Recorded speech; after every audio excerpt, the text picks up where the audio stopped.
बच्चों, हम लोगों ने जनाब अख्तर सेरानी की नज़्म एक देहाती लड़की का गीत पढ़ा था और नज़्म को समझा था। आज हम लोग अपनी क्लास में इस नज़्म की जो एक्सरसाइज है, जो मश्क दी गई है, उसको देखेंगे। तो आइए हम लोग चलते हैं अपने मश्क पे।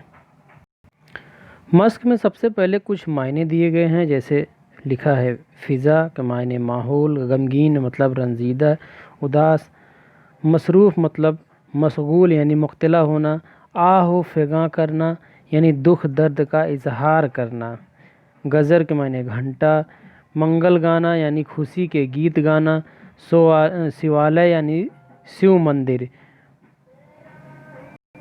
फिर लिखा है बछिया, बछिया का मतलब गाय का मादा बच्चा, गाय का जो छोटा बच्चा होता है, मादा बच्चा को हम बछिया कहते हैं। तो इस तरीके से मायने लिखे हैं, इन मायनों को आप लिख लेंगे और भी जो आपको लेसन में सबक में लगे हों मायने, तो इसमें नीचे इजाफा कर लेंगे यहीं आप आगे पे।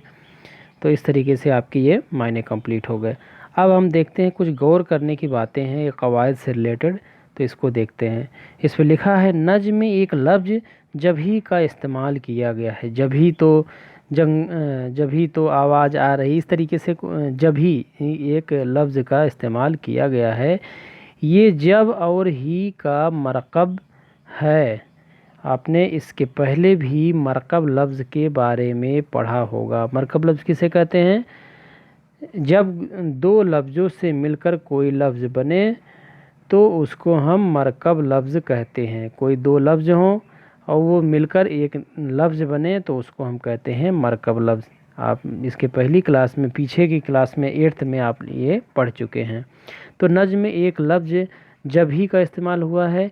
ये जब और ही इन दोनों को जोड़ करके मरकब लफ्ज़ बना है, जब ही।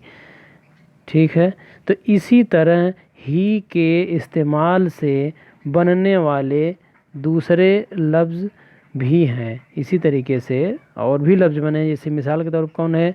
तब और ही। यहाँ पे तब और ही ये दोनों मिलकर के बने हैं। क्या बने ये दोनों मिलकर? तभी बने हैं।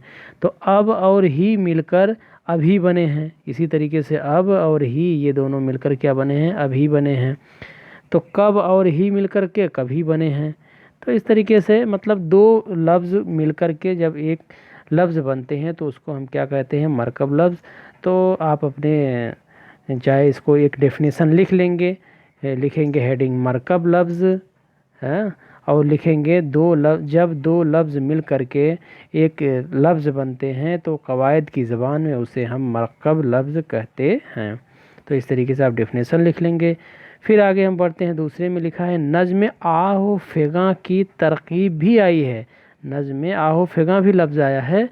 तो इसमें दो अल्फाज आह और फ़िगा ये भी मरकब ही हैं, दो लफ्ज़ मिल कर के बने हैं, लेकिन इनके दरमियान और आया ना, अब वाव आया है। तो उनको मिलाने के लिए वाव का इस्तेमाल किया गया है, यानी वाव वाव हरूफ का इस्तेमाल किया गया है इन दोनों को मिलाने के लिए। तो यहाँ वाव के मायने और होते हैं। यहाँ पे वाव के मायने क्या होता है? और। तो कवायद में इस वाव को क्या बोलते हैं? हरूफ अतफ़। कवायद की ज़बान में हम इसको क्या कहेंगे? हरूफ अतफ़। तो आप एक डेफिनेशन लिखेंगे, हरूफ अतफ़ एक हेडिंग लिखेंगे और लिखेंगे उसमें कि ऐसे अल्फाज जो दो अल्फाज से मिलकर बने हों और इन दोनों अल्फाजों के बीच में वाव हरूफ का इस्तेमाल किया गया हो, तो उन अल्फाजों को हम उन मरकब लफ्ज़ों को हम हरूफ अतफ़ कहते हैं। ठीक है, तो इस तरीके से एक हरूफ अतफ़ की डेफिनेशन लिख लेंगे। एक बार फिर से बता दें, हरूफ अतफ़ की हेडिंग लिखेंगे और इसकी डेफिनेशन लिखेंगे।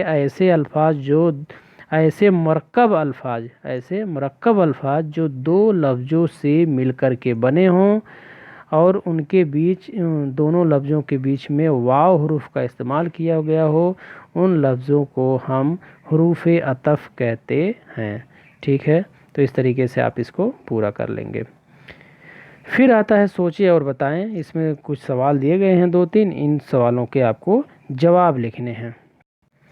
पहला सवाल है, लड़की के गाते वक्त किस तरह का माहौल था।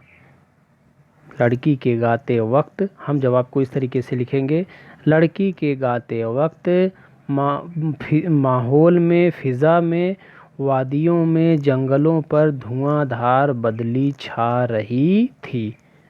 ठीक है, इस तरीके से जवाब लिखेंगे, लड़की के गाते वक्त माहौल में, फिज़ा में, वादियों में, जंगलों पर धुआंधार बदली छा रही थी।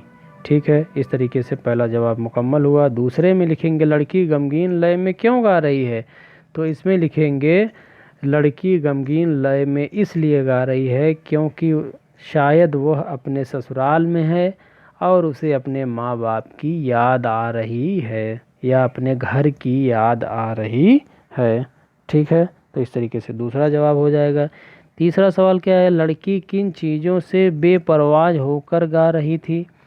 तो इसमें लिखना, आखिरी में हमने नज़्म पढ़ा था ना, वो मंदिर के शिवालय के घंटों से, गाय के बछड़ों से, चिड़ियों के गानों से बेपरवाह होकर गाए जा रही थी। तो इस तरीके से इसको हम अच्छे जुमले में कैसे लिखेंगे, लड़की शिवालय के गजर से यानी घंटों से, चिड़िया के गानों से, बछिया गाय के बछिया के चिल्लाने से बेपरवाह होकर गा रही थी।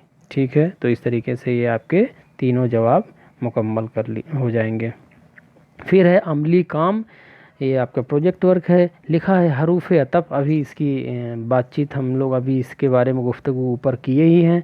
हरूफ अतफ़ वाव के ज़रिए दो लफ्ज़ों को मिलाने के कुछ मिसाल लिखिए। यानी दो लफ्ज़ मिल करके जो हरूफ अतफ़ बने हैं यानी मरक्कब लफ्ज़ जो हैं, उनको आप एक दो मिसाल लिखना है, दो तीन आपको जो याद आवे, रातों दिन, हाँ, दर्द व ज़ेह, इस तरीके से जिसमें वाव का इस्तेमाल हो, ऐसे दो तीन लफ्ज़ जो है आप लिख लेंगे। तो इस तरीके से आपकी एक्सरसाइज रही, आप इनको जल्दी से कंप्लीट कर लेंगे। ठीक है, मिलते हैं अगली क्लास में बच्चों।